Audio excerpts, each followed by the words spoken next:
dengan catatan ikhlas. Mana enggak ada santri Pak? Enggak ada santri.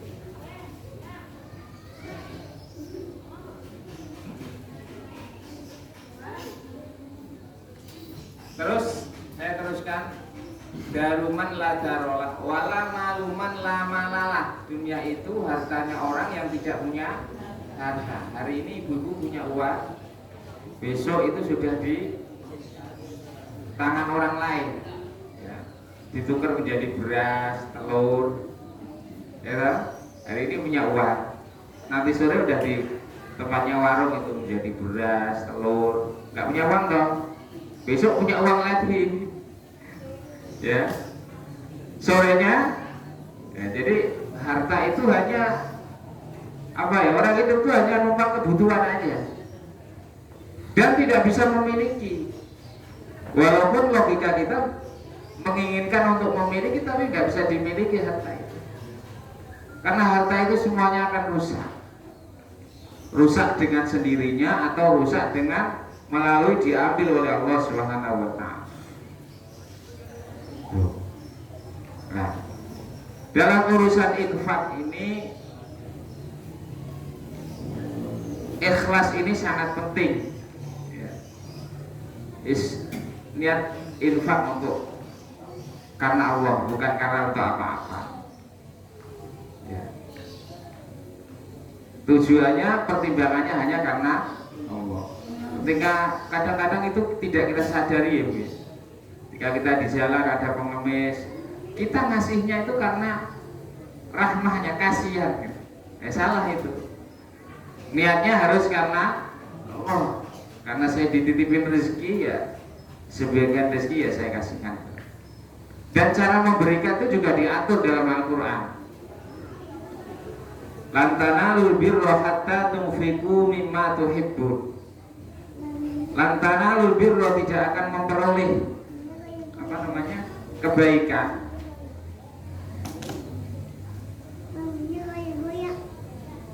albir itu kamalul khair, kebaikan yang sempurna.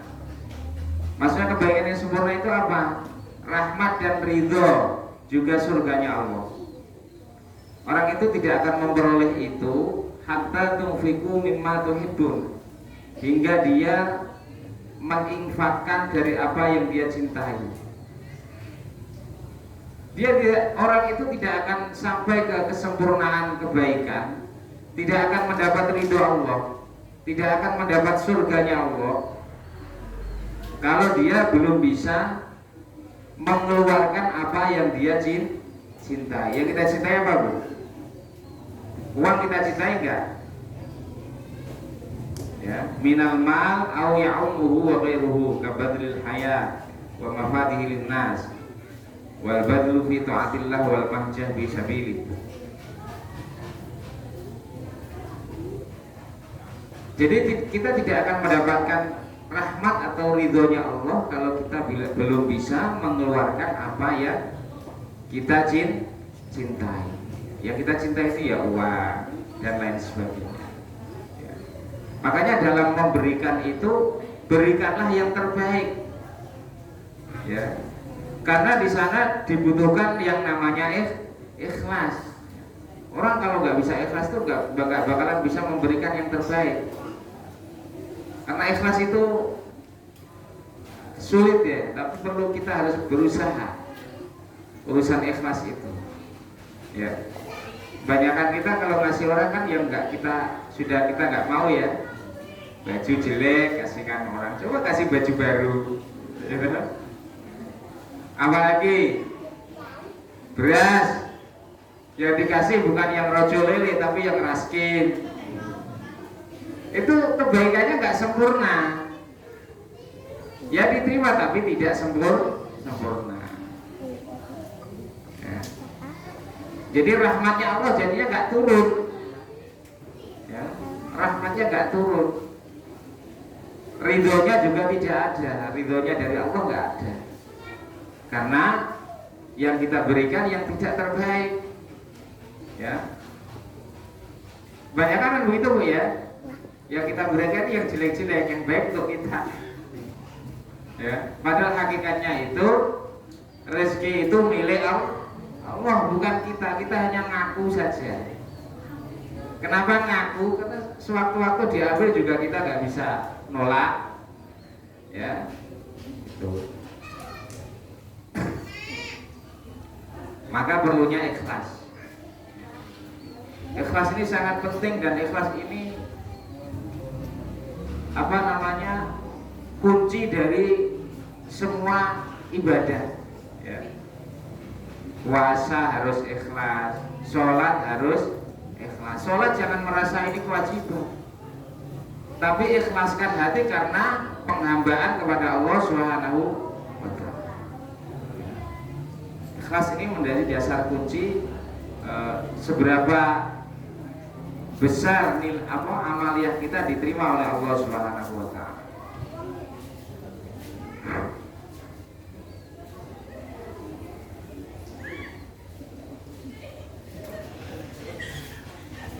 Setelah turun ayat ini, lantana lebih rohat tunfiqu mimma tuhibbun, para sahabat berlomba-lomba. Ada namanya Abu Thalhah, yaitu seorang jutawan dari Ansor, sahabat Ansor. Itu mewakafkan pohon kurmanya itu untuk kepentingan umat Islam. Termasuk Sayyidina Umar.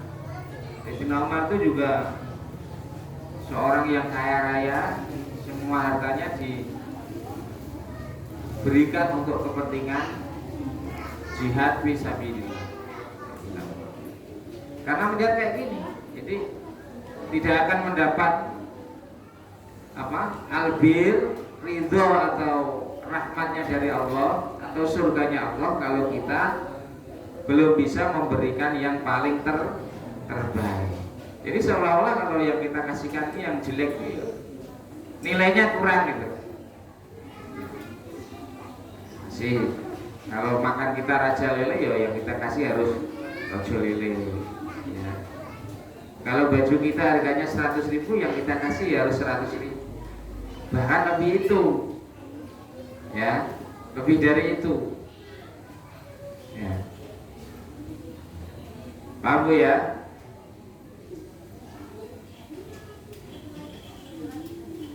Wa qala ta'ala la yanalallahu luhumuha wala dima'uha walakin yanaluhu taqwa minkum. Ya.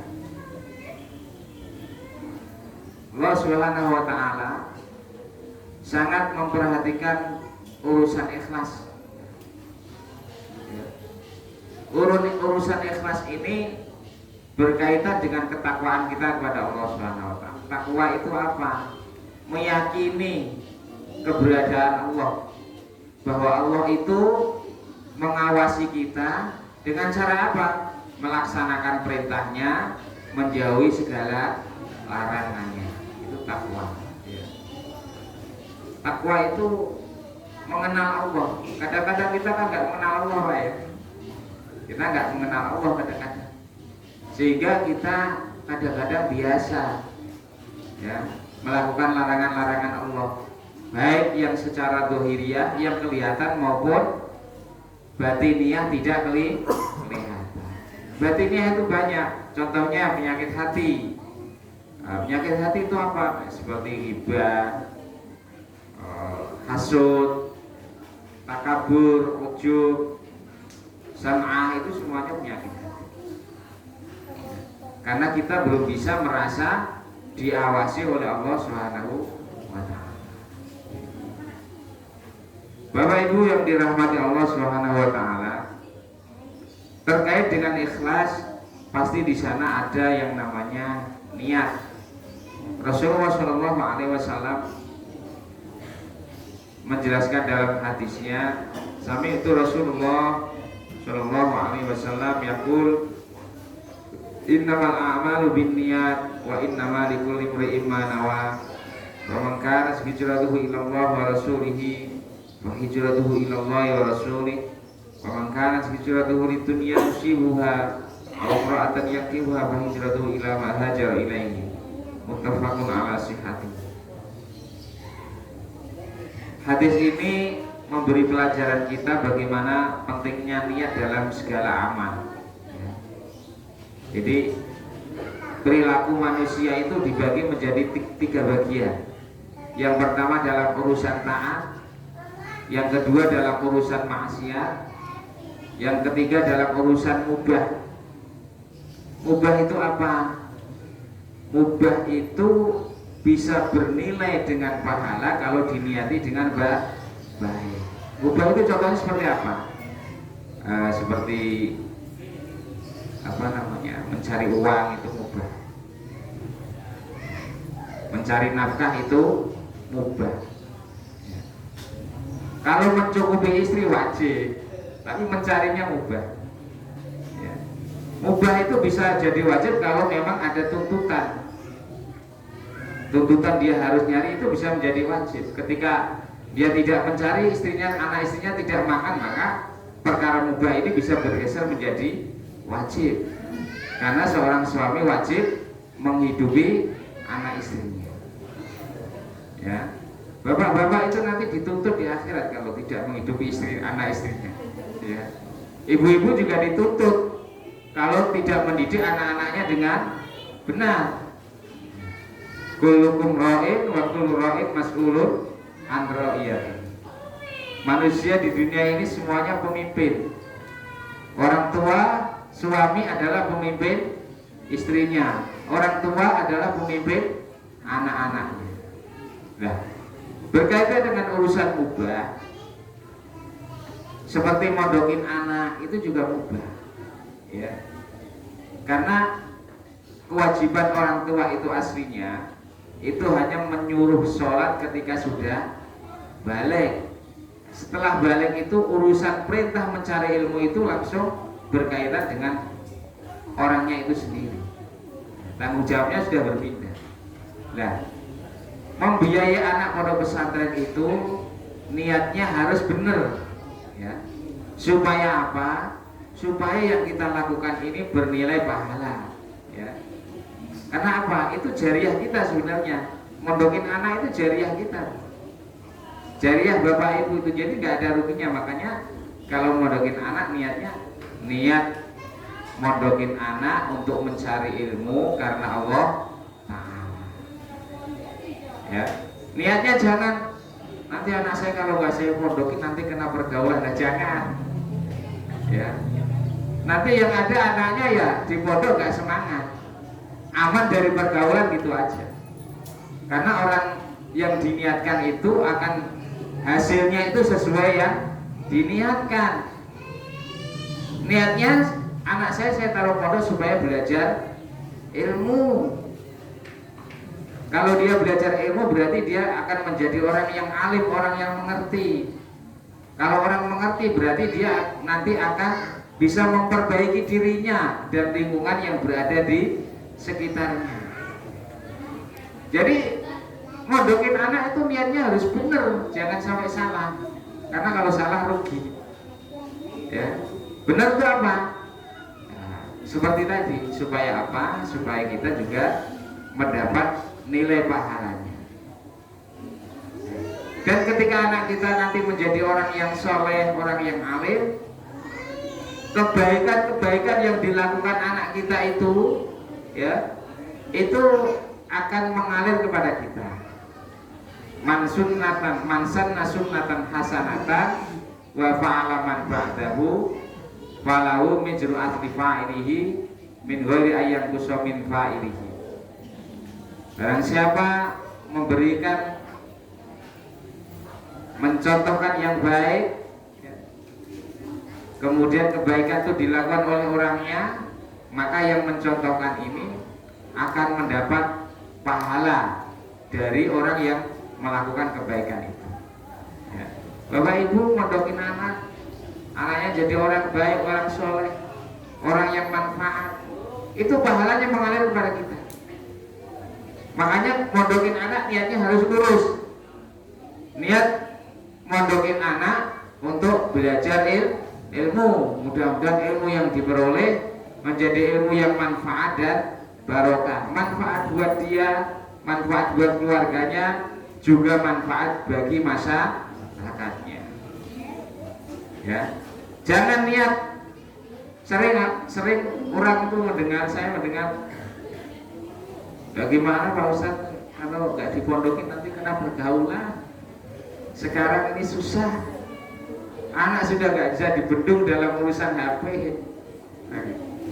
Salah itu. Nanti yang ada anak mondok itu hanya mondok saja, ya nggak semangat mau ngaji yoga, karena niatnya sudah salah. Inilah pentingnya niat, ya. Pokoknya niatnya itu, nanti Allah sendiri yang atur, ya. Karena yang bisa mengatur ini hanya Allah. Niat yang lurus, nanti biar Allah yang atur.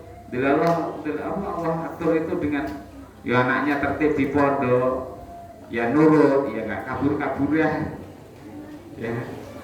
Itu, ya. Diawali dengan niat. Niat saya pasrahkan ke Ustadz. Ini tolong anak saya dididik. Ya. Kalau orang pasrah itu kan namanya orang pasrah ya, mau dipukul ya, nggak apa-apa pasrah. Ya. Karena orang mukul itu juga ada aturannya. Mukul dalam pendidikan itu aturannya. Mukul yang tidak menyakitkan. Tuh. Jadi karena ini penting Pak, ya. Kamin amalin yatasawwaru bi amalid dunya fayasiru bi amalil akhirah, wa kam min amalin yatasawwaru bi amalil akhirah fayasiru bi amalid dunya bisuk. Banyak amal yang kelihatannya amal dunia tapi jadi amal akhirat karena niat yang lurus. Ibu-ibu umpamanya jualan, niatnya itu karena niatnya kalau jualan niatnya apa? Niat mempermudah orang. Jualan kelontongan umpamanya, ya. Niatnya mempermudah biar orang di sekitar sini belanjanya tidak jauh-jauh, biar belanja ke sini, ya. Karena belanja jauh ke Citra harus butuh ongkos. Nah, kasihan ongkosnya, mendingan saya sediakan. Ya. Yang jualan mainan juga begitu, ya. Jualan mainan niatnya harus benar, ya. Pengen membahagiakan anak-anak, biar masa kecilnya bahagia, ya. Apapun harus diniatin benar, karena itu perkara mubah. Ya. Kalau perkara wajib itu sudah diatur oleh Allah, ya. Seperti apa? Niat perkara wajib itu seperti sholat, puasa, zakat, haji, itu semuanya sudah diatur sama Allah. Dalam urusan niat, dalam urusan tata cara. Tapi kalau urusan mubah kan tidak diatur. Makanya itu dibutuhkan niat yang lurus, niat yang baik, sehingga niat yang lurus itu akan menghasilkan pahala. Apapun bisa jadi pahala, asal niat bihusnin niat yang lurus. Sebaliknya, amal yang kelihatan akhirat itu jadi amal dunia bisu'in niat, karena niat yang salah. Contohnya sholat supaya dianggap ahli ibadah, ikut ngaji, pertimbangannya nanti kalau saya nggak ngaji nggak enak sama tetangga, itu udah salah. Itu kelihatan ngaji akhirat nggak? Akhirat, tapi kalau niatnya salah ya rusak pahalanya, ya. Jadi niatnya harus lurus, ya. Jadi mondokin anak ini adalah supaya menjadi nilai pahala. Niat kita harus yang lurus, niat kita harus benar. Niat mondokin anak untuk mencari ilmu, mudah-mudahan nanti ilmunya manfaat buat dia, buat keluarganya dan masyarakatnya. Masalah mau jadi apa itu urusan Allah. Tadi kan sudah saya bilang toh, dunia itu semuanya milik Allah. Kita hanya bisa mengaku-ngaku saja. Pikiran kita, anak kita pengen jadi ini belum tentu kalau Allah tidak menginginkan itu. Makanya diperlukan niat yang lurus, itu, ya. Niat yang lurus, semuanya nanti urusan Allah. Kalau niatnya sudah benar, maka hasilnya juga akan benar. Kalau niatnya salah ya hasilnya salah. Yang terjadi apa kalau niat mondokin anak salah? Anaknya di pondok males akhirnya. Ngaji males, belajar males. Ya, tuh. Nah, niat itu ada tiga, ada yang karena Allah. Kalau di hadis ini ya, ada karena untuk urusan dunia, ya, ada karena untuk urusan untuk nikahi perempuan. Jadi hadis ini turun itu ketika ada perintah hijrah ke Madinah. Jadi ada salah satu sahabat pindahnya ngikut hijrah ke Madinah itu gara-gara pengen nikahin namanya Ummu Qais, perempuan yang bernama Ummu Qais. Itu tujuannya itu laki-lakinya pindah ke Madinah itu supaya bisa kawin dengan itu. Makanya Nabi mengeluarkan hadis ini, ya. Tuh. Jadi itulah pentingnya niat, ya. Niat kalau menurut Imam Syafi'i itu sepertiga dari ilmu, ya. Kajian niat itu sepertiga dari ilmu, ya. Lebih dari seperempat, sepertiga. Jadi apapun bentuk amalia, baik ucapan, tingkah laku, ya, atau sikap, itu semuanya membutuhkan niatlah yang baik, karena niat yang baik itu akan menghasilkan pahala dari Allah Subhanahu wa Ta'ala.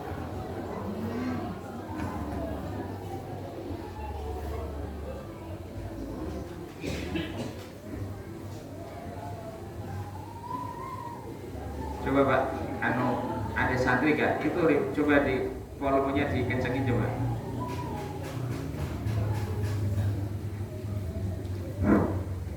Ya, kencengin lagi coba. Gak dengar. Sudah full.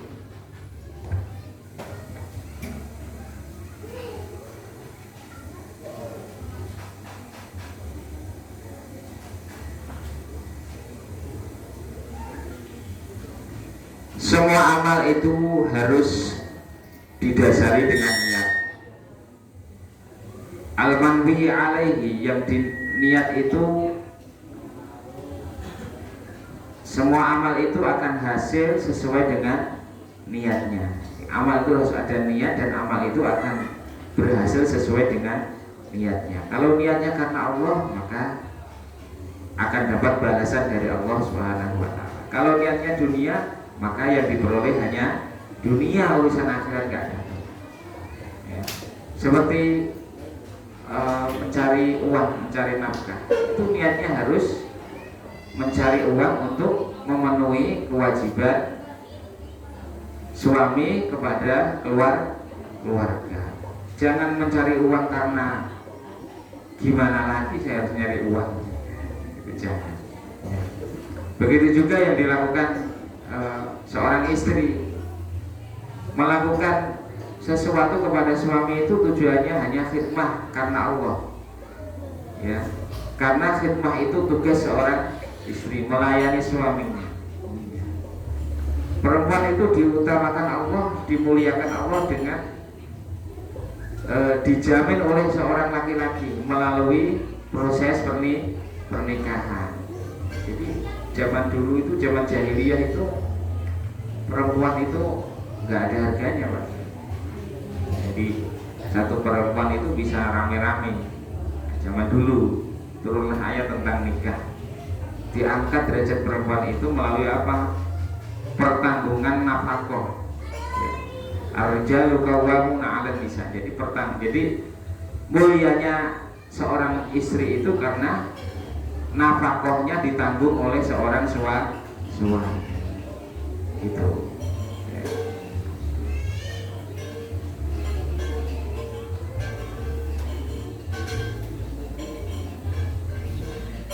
Bapak Ibu yang dirahmati Allah Subhanahu wa Ta'ala, itulah pentingnya bagaimana kita menata ibadah kita dalam urusan niat. Niat wudhu harus niat, sholat harus niat puasa harus niat, ya. Tapi kalau maksiat nggak harus niat, niat maksiat, niat mau nonton apa namanya order tunggal gitu.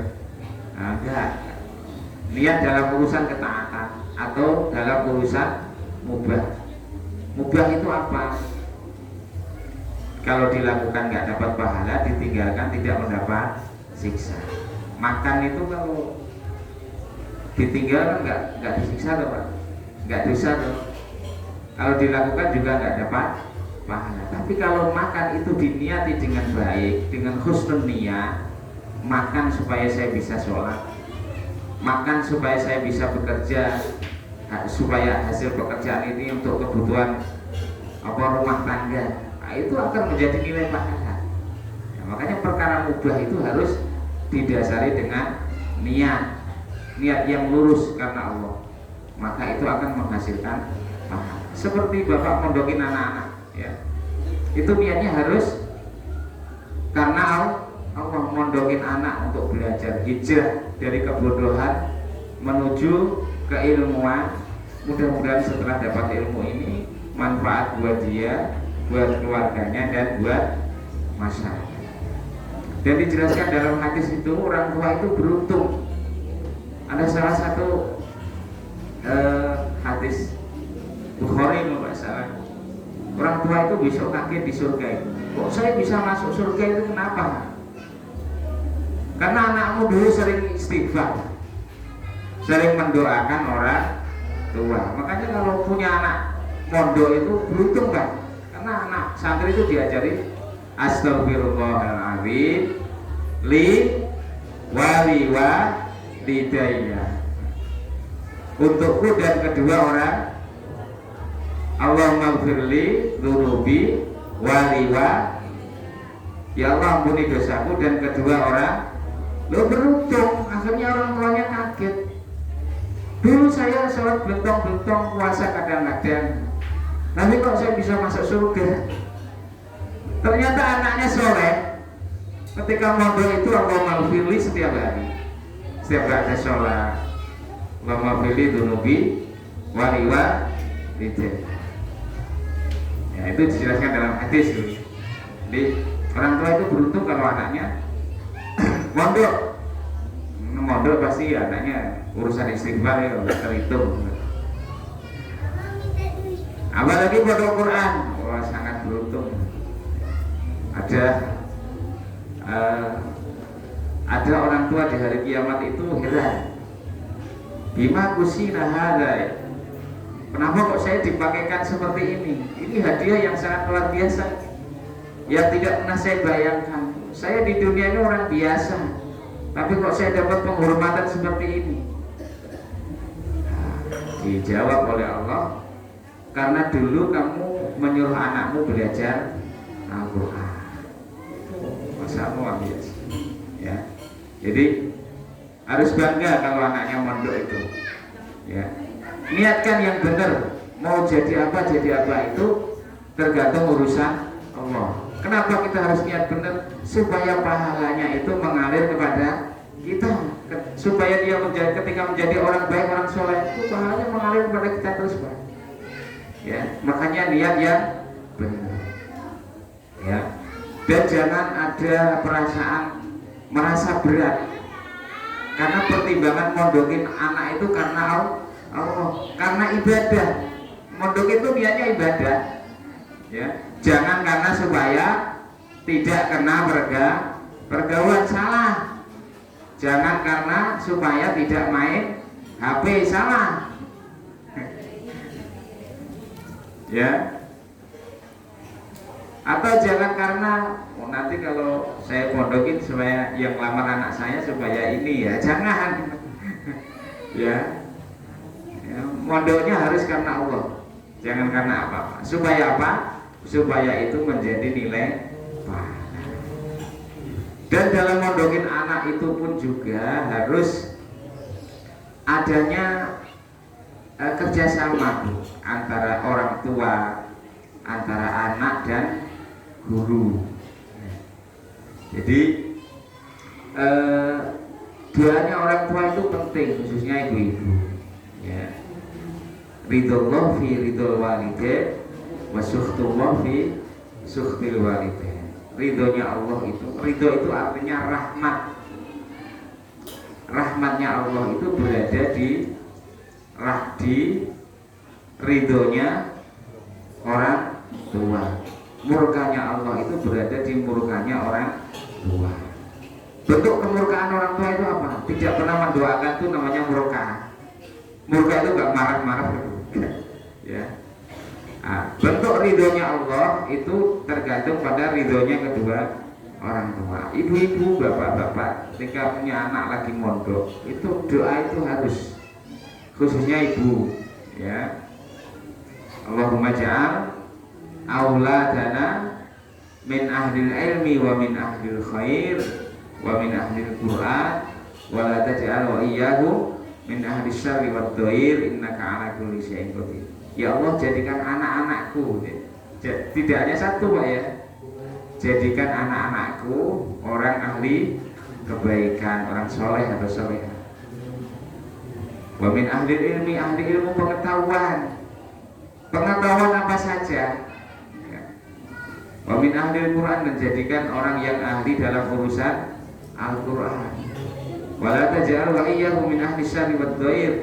Jangan jadikan dia orang yang ahli keburukan dan orang yang berbuat onar. Ya. Ibu-ibu ini harus doa. Apa doanya? Apa enggak? Tulis. Mana enggak ada spidol? Nanti di WA saja ya. Di grup. Ya itu harus Bu, ya. Doanya guru. Makanya antara hubungan murid dengan guru itu penting. Karena bagaimanapun guru itu abuddin, bapaknya agama. Ya. Murabiddin, orang yang mendidik dalam urusan agama. Guru itu yang nyelamatin anak-anak sampean itu supaya tidak masuk neraka. Nah sampean itu nyelamatin anak-anak supaya tidak kelaparan ngasih makan. Ya toh? Jadi antara guru, anak dan murid, antara guru, orang tua dan anak ini harus bersinergi. Baik secara dohir itu apa? Silaturahim, silaturahim, berkomunikasi, maupun secara batin. Secara batin apa? Saling mendoakan. Jadi ada 3 gitu Bu ya, dilingkarin gitu ya. Doanya anak, doanya orang tua, doanya guru. Ya guru harus mendoakan anak-anaknya. Kenapa seorang guru harus mendoakan anak-anaknya? Nah kalau anaknya jadi orang baik, jadi orang soleh, jadi orang alim, gurunya kecipratan pahala, orang tuanya juga kecipratan pahala. Jadi sama-sama dapat gitu. Jadi itulah namanya perlunya nih